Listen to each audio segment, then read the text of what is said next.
Olá, pessoal! Vamos falar aqui das bases da cultura ocidental nas atividades de revisão para AP2. Meu nome é Marise Souza, eu sou aluna de Letras e Literatura do primeiro período da UF, convênio com o CEDERJ. Vamos então à questão.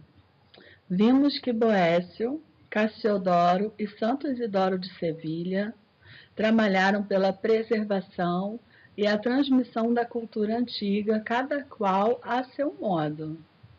Como eles fizeram isso? Que atividades realizaram para atingir esse seu objetivo em comum?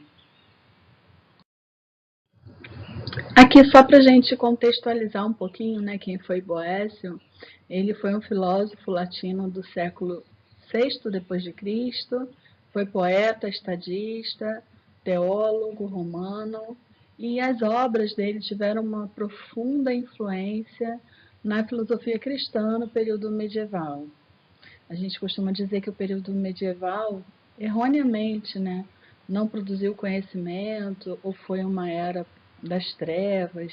E esses três personagens aos quais nós vamos nos referir aqui fizeram justamente uma produção de conhecimento muito legal, resgataram textos antigos que poderiam ter ficado perdidos e hoje não teríamos acesso a eles. Então vamos continuar.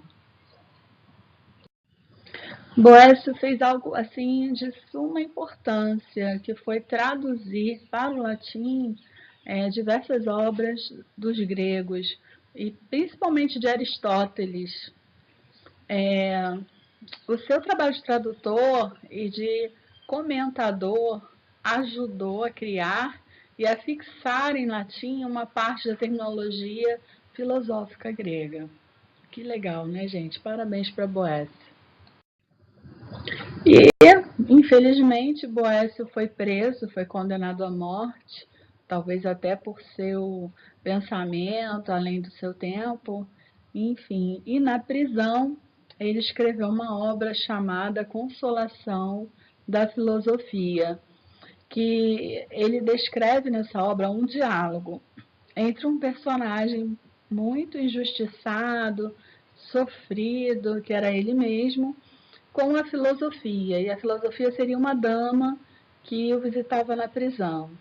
É interessante porque o título Consolação da Filosofia explica muito bem o objetivo dessa obra. Boécio ali injustiçado, sem saber se seria morto ou não, mas ele foi liberto após um ano dessa prisão. Ele meditava a respeito do porquê que ele estava sofrendo aquela injustiça.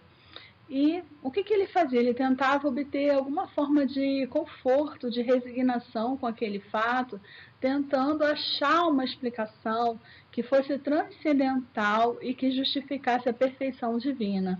Ao invés dele se rebelar, reclamar, tentar fugir, foi através dos escritos que ele compôs nessa obra que ele obteve algum tipo de conforto durante esse um ano que ele permaneceu na prisão. Ele também criou algumas definições, ou consolidou algumas definições que perduram até hoje, por exemplo, a definição de pessoa e de eternidade. Isso influencia a filosofia e a teologia do mundo medieval. Quando ele estava escrevendo uma obra sobre a dupla natureza de Cristo, divina e humana, ele chega a um enunciado de pessoa. E aí eu vou ler para vocês aqui. A pessoa é o quê? Uma substância individual de natureza racional. Parece que nos dá assim uma visão bem concreta, né, do que seja uma pessoa, assim, nos satisfaz a princípio. E para aquela época era fantástico você ter uma ideia, um ponto de partida para filosofar a respeito do que seria a pessoa. Ele também tenta criar um conceito para a eternidade. Mas esse conceito que ele cria para a eternidade, que eu vou ler aqui para vocês, Eternidade é a posse ao mesmo tempo total e perfeita de uma vida sem limites. Ele escreve sobre isso, mas ao final do seu trabalho ele conclui que apenas Deus é eterno. Ou seja, só Deus tem essa possibilidade de uma vida sem limites.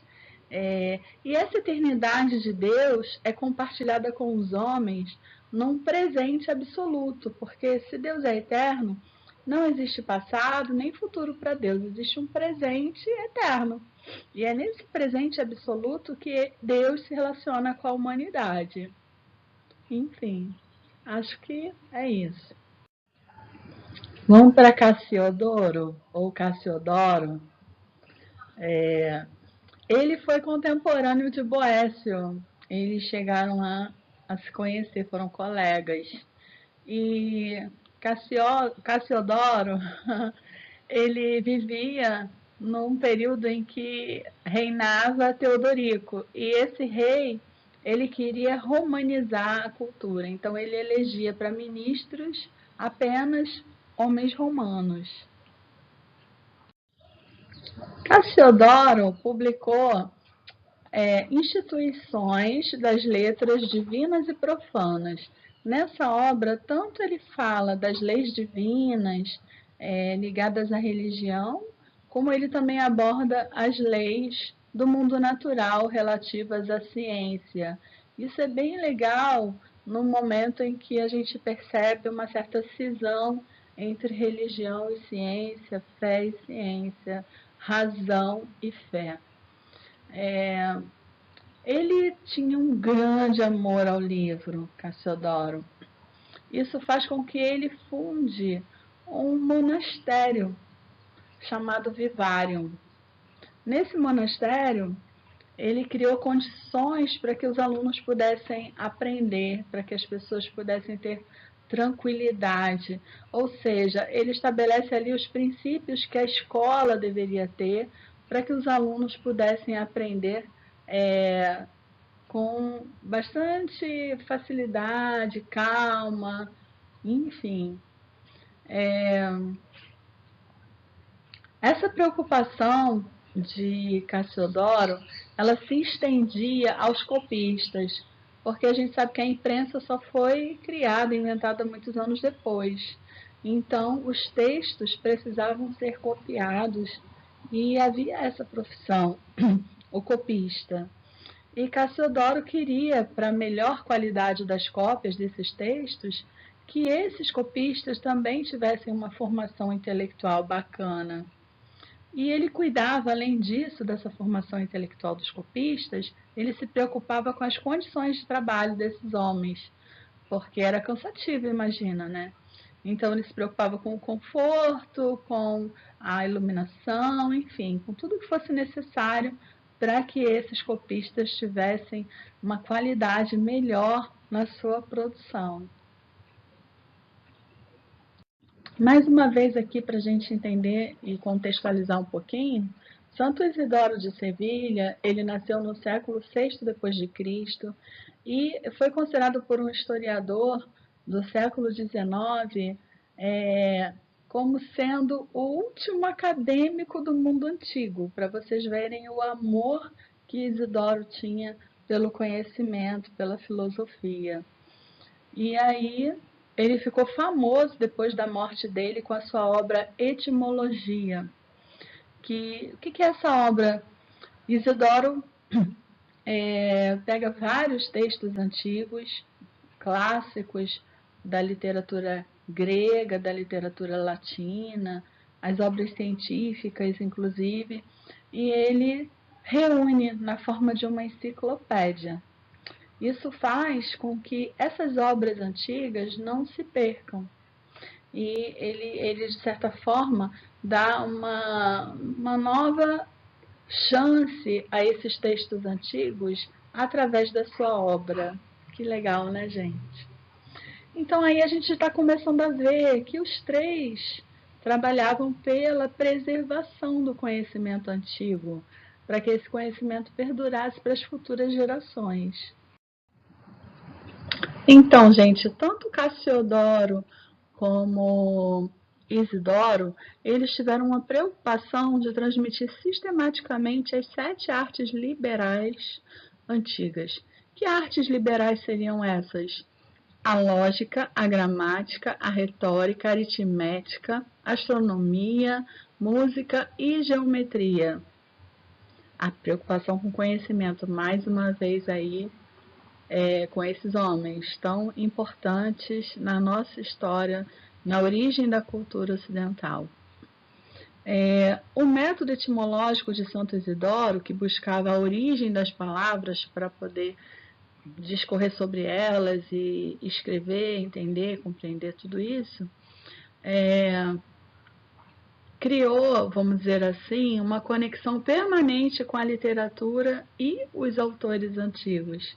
A gente vê muito assim, quando a gente vai ler um livro e precisa obter alguma explicação, o uso da etimologia, né? A palavra teatro vem de teatrum, que significa, ou então de drama, que significa, e assim a gente compreende melhor aquele assunto, a partir da etimologia das palavras. Então aqui, basicamente no finalzinho desse slide, eu já falei que ele resgata os textos antigos através da sua enciclopédia Etimologia. Para finalizar, o que eles três têm em comum? Boécio, Cassiodoro e Isidoro.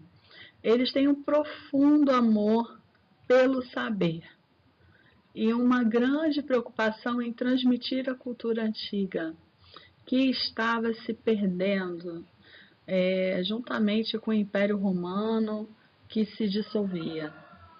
E aí eles perceberam aquele momento em que eles estavam vivendo, de uma possível perda dos conhecimentos da humanidade tão importantes, e se dedicaram, cada um à sua maneira, a preservar esse conhecimento para a gente. Muito obrigado aos três. E cada um tem a sua história, o seu modo de fazer isso, mas sempre era o mesmo objetivo, a preservação do conhecimento.